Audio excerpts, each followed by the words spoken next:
мирзомурод корманди шабакаҳои барқӣ дар шаҳри Сарбанд пардохтҳои 3351 муштариро назорат мебарад. як оператор мешинадам ҷада усоли ка дароз ки як одам метавонад ами 3360 муштариро со ай вақт таъмин кунад.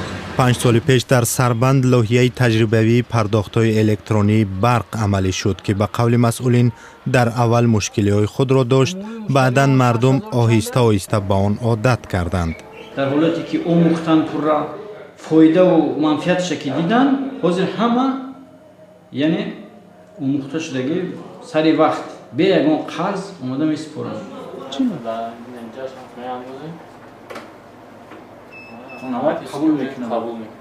дар низоми ҷадид дар ҳисобкунакҳои муштарӣ чипҳо васл шуданд ки ба сурати онлайн ҳаҷми истифодаи барқро ба маркази ягона интиқол медиҳад. бо тамом шудани пули суратҳисоб барқ низ қатъ мегардад. зора мисол бо зӯрию бо ҷангу ҷанҷол ҳаққи истифодаи барқро мо мегиртем имсолҳо хел нест. ин ҳисобкунакҳои кортӣ худ ба худ ҳар як муштарӣ камасраф истифода бурда ҳолате ки ҳамун киловатташ тамом шуд омода худаш сари вақт мегзаронанд. пардохти пули барқ солҳост ки мушкили ширкати барқи тоҷик боқӣ мемонад. ҳоло қарзи аҳолӣ дар назди ин ширкат 776 миллион сомонӣ аст. ҳадафи низоми нав коҳиши қарзҳост ва танзими пардохти пули нерӯи барқ аст. мумкин аст деҳот қарз ҳасту аз ҳудуди шаҳр ки ҳисобкунакҳои кортӣ насб шудага ин қарз умуман мавҷуд надорад. сокинон ба Радиои Озодӣ гуфтанд ки дар оғоз ба низоми нав бо шубҳа менигаристанд. моҳҳое мешавад ки маоши мо дер мешавад ва ин ҳам метавонад мо чанд рӯзе беқувваи барқ монем. ин ҷиҳати масалан манфиш ҳам ҳаст дар ҳамин аст ки чанд рӯз беқувваи барқ мондан дар ин шабу рӯз фикр мекунам хубие надорад. зиндагии Ситорамоҳ Давлатова ва оилааш ба будани барқ сахт вобаста аст. пухтупаз ва гарму сардии манзилаш дар фаслҳои гармову сармо аз барқ аст.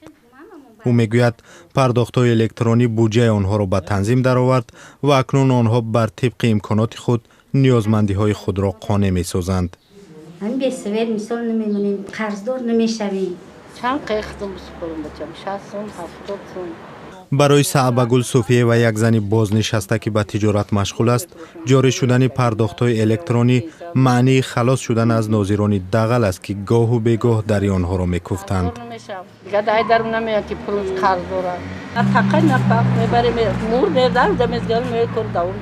ҳар як сокини Сарбанд дар як моҳ барои нерӯи барқ аз 60 то 70 сомонӣ сарф мекунад. барқи тоҷик дар шаҳри Сарбанд 8034 муштарӣ дорад.